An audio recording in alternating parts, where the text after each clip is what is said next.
You see, last 3-4 years, a lot of users would like to try the product before even talk to anybody in your organization, right? Primarily, if you see, it has been a sales-led motion or a marketing-led motion. But eventually, what I saw is product-led growth helps you to have a long-term sustainable business. Welcome to the ThriveStack Community Podcast Series. My name is Guru Raj, and I'll be the host for your show. And with me, we have our famed community product manager, Anushka.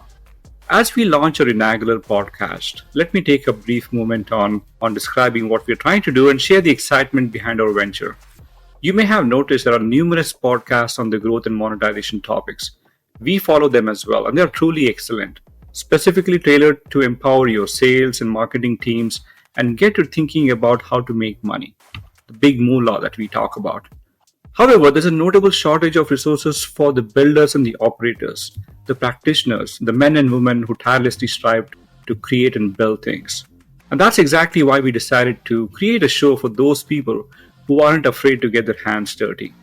Building and managing the entire growth stack requires an understanding of the bigger picture implement in smaller and calculated iterations. These practitioners face numerous decisions along the way. Which tools they have to choose, how to integrate these tools into the product, how much data to analyze, where do we take this data and store it, which experiments they have to conduct, and numerous such things. Recognizing these challenges, we are introducing a series of these podcasts aimed squarely at the growth practitioners. These include the founders like you, the growth product managers, as well as those in the growth engineering and operations team. Our aim is to provide the platform that fosters the technology sharing and inspires you to go and build something unique. We are going to dive deep into a broad spectrum of topics, including how do you build product capabilities, go-to-market strategies, implement pricing decisions in your product, and so much more. With a focus on practitioners, you can expect plenty of hands-on labs, product demos, and industry insights. And yes, did we say demos and hands-on labs? Yes, that's right. Our aim is to cut through all the jargon, all the architecture, and help you build and try things for yourself.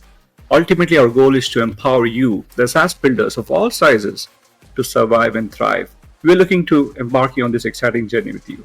Thank you and enjoy the show. Let me introduce the guests. I'll start with myself. I'm Guru Raj. You usually go by Guru. I'm a 2 times founder in cloud and security companies. Recently, I've been dabbling on a venture in growth and monetization. With me, we have Suman, who's a director of product management at Multiplier, a global employment enablement platform. He's got a long career in building products on SLG, PLG, with Microsoft and a whole bunch of other companies out there.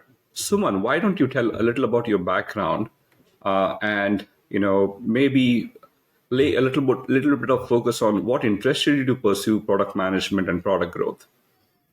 I started as an engineer, right? And then way up to the product management. The product management was an accident. What I realized was product management role at the company that I was working with, it was not well defined. So I took a step into it and said, okay, let me define this role. It was way back, I think, a decade back. That actually stemmed interest around building awesome products, which will meaningful to the company and to the users and get value out of it. That's where my product management journey started. What led to me to bring more concentration or interest to product-led growth was, if you see last 3-4 years, a lot of users would like to try the product before even talk to anybody in your organization, right? Primarily, if you see, it has been a sales-led motion or a marketing-led motion. But eventually, what I saw is product-led growth helps you to have a long-term sustainable business, right? That's where I started learning about product-led growth and implementing some aspects of it throughout my career. Why don't you share about your experiences around product-led growth? It's a very interesting journey. I've worked in companies which were partner-led. I built my own startups which were mostly partner-led. And my last journey after the acquisition was primarily on the sales led, and somewhere in between, you know, in the last maybe 3 to 4 years time, we started seeing a trend that the end users want to go try the product by themselves without actually talking to the sales guys. We were starting to beef up our sales team, and then that's where we realized this is the case. you know a different statistic. So while I was running the business unit, for on a cloud security basis, we spent about closer to 4.5 5 million, on various SaaS products that we were buying and acquiring. Could be databases, could be developer tools, could be marketing and sales tools, for that particular business unit. The realization hit me when um, developers, some of the sales guys, they went ahead and they tried products by themselves. And when they actually hit the limits, for example, some of my developers went ahead. We were building a Golang based platform, and there were not many developer tools to allow you to debug, to be able to go build, to be able to go connect with your GitHub repositories. So JetBrains was one of them. Of course, there was Visual Studio and various tools out there. But JetBrains apparently became very popular with some of our developers, and about 40 of them, they were trying these particular products, and they started hitting limits. After a month or two of the trial, and they ganged up together, and they asked us for buying licenses. What I realized was very funny. We couldn't even talk to anyone at JetBrains. Everything there was pretty much online, so we had to go, take out our corporate credit card and buy 40 licenses. And then there were this interesting tiering that, hey, if you buy from 0 to 5 or 10 licenses, you get like a baseline discount, which is about 5%, or so. I don't even know that if everyone's buying online, why would you want to have 5%? But maybe that interests other people. But then, there are various tiers now. So we started thinking about, hey, we have about 150, 200 odd developers across the board. 40 of them are now asking for discounted deals. On this one, what about the rest 100? So should we go by the next tier? So we were constantly thinking about it. We had the same thing with feature flag implementation. Launch darkly versus something else. Internally, some of our documentation team, they started writing their documents on Notion, and they started sharing across the board saying that, hey, this is a Notion document. Some teams went ahead and the marketing teams primarily, when they went out to build trade shows, even the trade show forms were all Airtable. Say, hey, could you join us for this event? And even the forms, they were not HubSpot or Salesforce, they were Airtable. And to the amusement, we had a lot of people who started to use Airtable, so we had to go buy a corporate license for that. So that started, showing across the board that much of the buying that we started starting to do, which was about more than 1/4 of the purchase spend that we had, was all self-service. So that led me to start looking up what's this revolution around. And then it led me to kind of start looking up. There's this gentleman called Darius Contractor. I think he was a head of growth at Facebook when Facebook started having a concept of growth, right? So he wrote an article about the psych framework, and we tried to implement that. It's a very simplistically put. The psych framework goes something like this. The end user is discovering your product. He has the psych ratio or a psych score, of let's say 50%, which means he's neither biased, towards your product, nor biased, to go against your product. So let's say it's a 50% score. He comes in, he signs up to your product, and he likes beautiful UI. So you add, let's say, 5% score on top of it. So he's now at 55% psych score. And then over time, let's say he gets, you ask him beautiful questions. He understands why, you show him some intent screens like the job to be done screens. His psych score goes slightly higher up. But the moment you ask him, hey, give me your email ID, give me some personal information, the psych score goes down. Then you ask him, hey, give me your credit card, the psych score goes down. So if the psych score goes way below where he started, usually, he's not going to be buying, right? Usually he's churning away. And then I started reading this. Does this make sense at all? This was Facebook. and most people don't put their credit cards on Facebook. Does it apply anywhere else? Then I found these examples on Amazon.com, buying it on Azure, buying it on AWS, buying HashiCorp tools, buying HubSpot, and this pattern apparently started appearing everywhere. When I started looking, I guess it started appearing everywhere. So my experiences on growth has been, over time, slightly building towards that notion that very likely the big plays out there, in the next 1 or 2 years might become just purely self-serve or PLG led, and then that leads into maybe SLG over a period of time. But I think that balance of both PLG and SLG is here to stay. Yeah, That's just my great. experience. Yeah. Great. I think great examples that you narrated from your experience, right? Maybe in the context as you touched upon self-serve, right? Let me bring my own experience at Multiplier. Mm-hmm. As you know, as you rightly said, Multiplier enables the global employment, right? For example, let's take your scenario. Let's say you want to hire somebody in, let's say, in Argentina, right? I'm just giving an example. Typically what you do, you have to go set up a legal entity, find the talent, find a payroll person, find the right insurance to be compliant in that payroll. It might take approximately 6 to 7 months, 8 months to do all of this, right? And sometimes you don't even know where to start. You don't even know how to start, right? And especially in SMBs and startups, this 6, 7 months, 8 months is golden, right? You don't want to Mm-hmm. lose a business. So that's where we come in, right? Let's say you go to some social website or Google on, hey, how to hire person in Argentina. We pop up as one of the search options. You as a user click on it, log into our platform, you play with the system, you onboard some person. In 10 minutes, you have a contract, Mm-hmm. you have a person mapped to Argentina, and the person is ready to work with you in next 24 hours, right? That's a self-serve realization. That's aha moment that I as a product manager realized, and also we are giving the Beautiful. power to the Okay. customer and user, right? So within less than 24 hours versus 8 months, not 9 months, and some situations you don't even know how to start, you're now up and running in that country, right? Within 24 hours. That's the simplicity of self-serve. Now as a user, you have realized the value already, right? And without talking to anybody in the world, right? That's the first step that we started moving towards. Hey, you know what? Let's give power to the user. Let them play with the product. Let them use in the way they want to be in their context.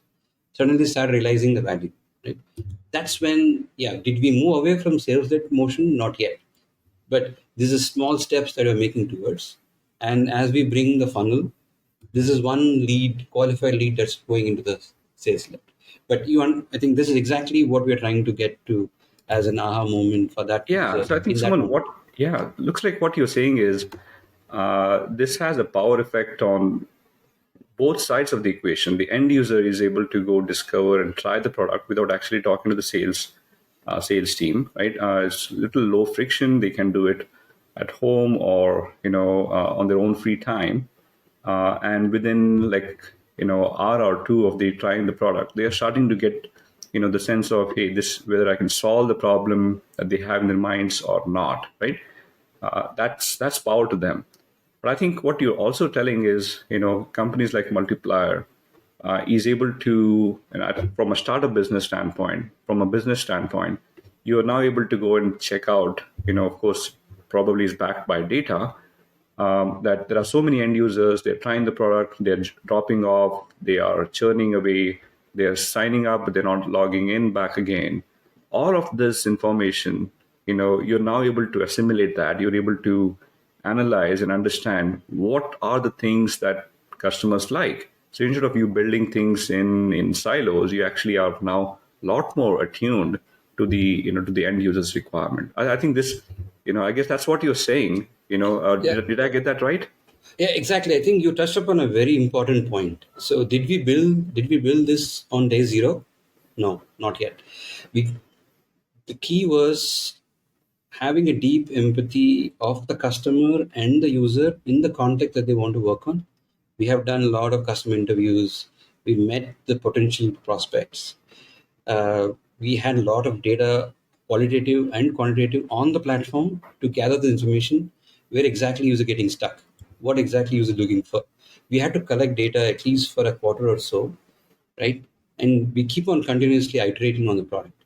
The 10 minutes or 15 minutes of aha moment was not an overnight journey, right? We had to spend good amount of time dissecting the each and every part of the journey, right? And not everybody in the organization, including me, know this space very well.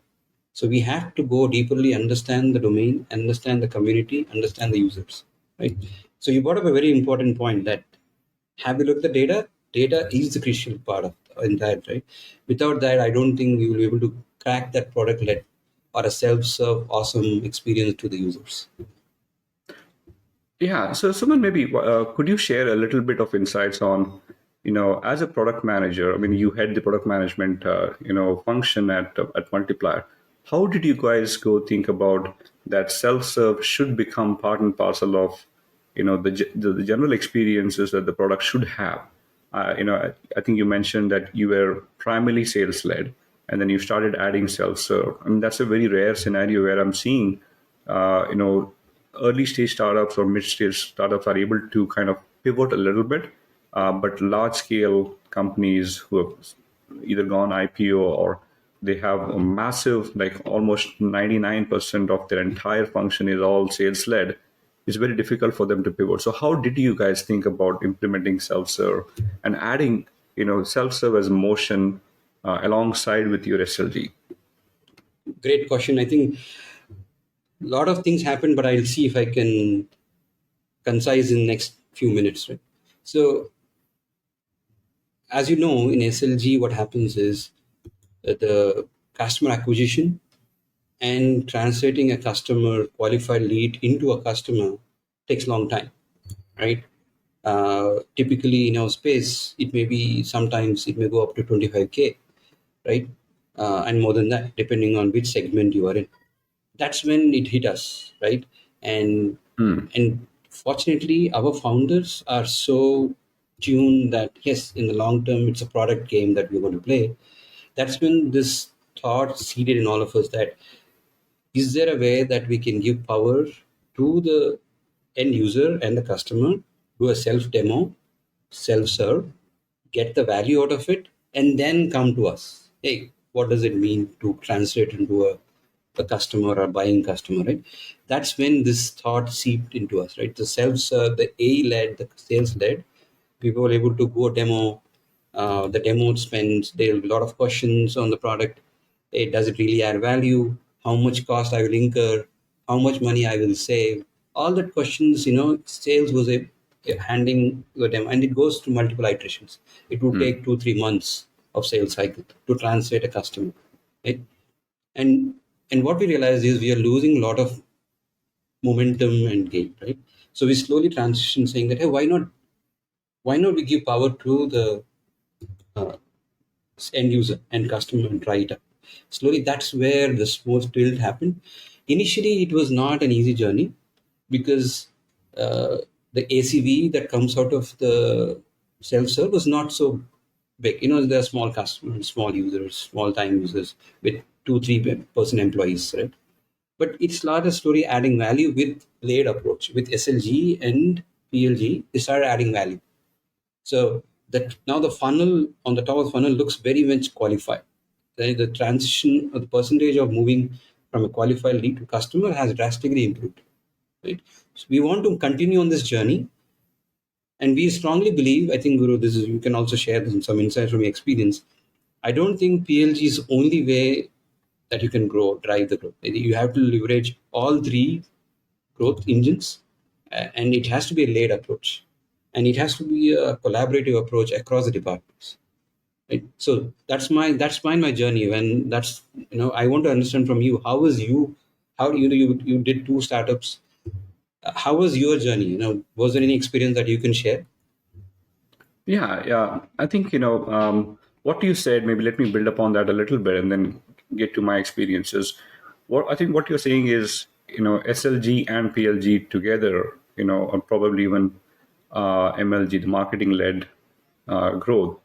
all three of them go hand in hand. It's not one or the other, it's all three together. So marketing probably has as a bigger function to come and attract and get the end users to land on your landing pages, get the value proposition associated to it. So there's an aspect of PMM, there's an aspect of marketing, there's an aspect of getting the word out, right? That's important. But then PLG becomes, an important first step towards growth. Now the end user are on your website. What do they do? Typically, if you have a contact us page, that's friction, right? So either, I think I've seen so many websites. I've talked to many startups across the board. It's the easiest thing for them to go put up is, hey, take a HubSpot, contact form and put it on the website, and then start collecting the leads. And they think that, hey, these leads will probably translate over, and that's marketing led. But the conversion rate is pathetic on that. Most people are coming in just for finding out, either some content or some webinar or some white paper that they get their hands on to. But most of them will not convert, right? It's less than maybe 1.5% of it. I think the next big barrier to that is after they have landed on your page is where PLG comes into play. Instead of having a contact us form, if you're able to put in, hey, sign up for free trial or do a freemium or some kind of sign up experiences around it, and that can come from various places. I was talking to some startup the other day. Their primary go-to-market motion is not their website. Their market motion is coming in because they are a developer-led company. Their channels are primarily the AWS marketplaces and the Azure marketplaces of the world, rather than having on their website. So even though they put up a sign up or trial on their web pages, they found almost 90-95% of their discovery or the end user discovery and the sign up experiences are all coming in from the AWS marketplaces or Azure marketplaces. So, now coming back to my own experiences around this, if you're a successful company with SLG motion, adding PLG is extremely difficult. It's extremely difficult. There are, we tried that on ourselves. We had to go figure out and get conversations with the leadership team whether, if we are building this together, there are tooling that's necessary, there's spend that's necessary. We'll have to go build a growth team that didn't exist. We had to also build up these, the self-serve experiences within the product that didn't exist. We had to go build up the data analytics on who's the end user, enrich the end users, try to find out from them whether they are just trying to, are they your competitors who are just trying to, gauge value from your product, or they real end users, or they, real large customers, just trying to understand that entire spectrum of who are these end users, which company they belong to, is what I'm referring to as enrichment. We didn't have that, right? So the whole bunch of investments one has to do to get to PLG, get to self-serve, and that takes an effort. It takes the leadership to think very differently. And if the leadership is, still thinking that, hey, we want to go after some large deals, and any deal sizes would be, mostly enterprise deals. Any deal sizes should not be less than 30K, 50K, ARR. In that case, PLG motions don't come into existence. So leadership would not, shell out, any money towards that. Very rarely I've seen that leadership team would sit down and understand that, hey, this is a changed ecosystem. The ecosystem is very different. The companies like Sneak, they started doing PLG recently. GitHub was always PLG. GitLab started adding PLG. So I'm starting to see a lot of this on the security ecosystems, developer ecosystems, but not so much on maybe B2B finances, B2B healthcare. There's a whole bunch of other areas that slowly starting up, and maybe there are some statistics around which industries are likely to go PLG, and maybe I'd like to learn more about that as well. But I think adding PLG to an existing successful SLG motions is very, very difficult. But adding SLG to a successful PLG motion is actually much more easier, right? The PQLs, the PLS, the product-led sales, sales assist, they are still lesser friction, the data. If you have the data, getting to analyze the data and getting to sales-led motion is actually much more easier than building an entire function around PLG. Again, just some random thoughts, But do you generally agree with what my experiences were, Suman? I think you brought up a few great insights, right? Throughout my journey, if you see, when I worked at ADP, it was purely sales led, right? And at Microsoft, it was a combination of all three, right? There are some products where we are driving purely on sales and marketing, and then there are products which are driven by product led, right? Uh, and at Multiplier, we started with sales. Slowly, we are making movements to product led, right? But one thing as a common theme that I've observed across all three is you as a company, as a leadership from day zero, have to have a thought process around this. How do you want to grow? Right? What kind of investment you want to make today in the short term, in the long term, right? And if you have that thought initially, when do you make the movement? What is the timing of it? Resources may go through here and there, but as a thought process, if you have already built into your leadership, into your process, I think the journey becomes easy, right? But if you're not thought about it initially, and for example, the very common sense point that you made, hey, contact us with self-serve. How you build the product, how you build the sales engine around this is totally different, right? Today it sounds very simple. Hey, why don't you have just self sign in and then like? But how you build that self sign in? How do you ensure that the value that you want to bring into the customer is not lost? Is a thought process that you should, as a company, have initially thought through. Once you have it, journey will become much easier. But Yeah, absolutely. I've seen companies not able to transition well because they didn't have this product mindset or a user mindset initially. Right? Great insights. And I Yeah, think yeah. transition vice versa has not been easy journey for me as well. Yeah, and compliments to you for sharing this, on a podcast like this, which is why we are bringing these topics, a little more deeper topics. That's our hope, Suman. Our hope is that podcast like this will help people understand how to think about growth. In fact, we're trying to go beyond growth. We are thinking about how do we make them thrive. I think that the word thrive has a bearing that we are starting to think about it a little more. Is sure enough, there is growth, but there is a healthier growth. The growth is not just grow at all costs, but it is a lot more healthier. So we want to help SaaS builders around the world to really thrive in that space. With that, let's close on this particular topic. Thank you so much for watching the show. And if you have any more teaser topics, any more topics that you would like to suggest, please do suggest us on either on the community Slack, or on our Substack channel. Thank you again, gentlemen. Now it's your turn to join the conversation. We invite you to our Slack community, ThriveStack. Not only can you engage with your fellow practitioners, but you'll also get a unique opportunity to connect directly with industry experts and tool builders alike. If you've enjoyed today's discussion, please consider leaving a review comment on the podcast platform of your choice. Feedback makes a big difference. Stay tuned for more insights, more guests, absolutely more demos. Until next time, keep thriving.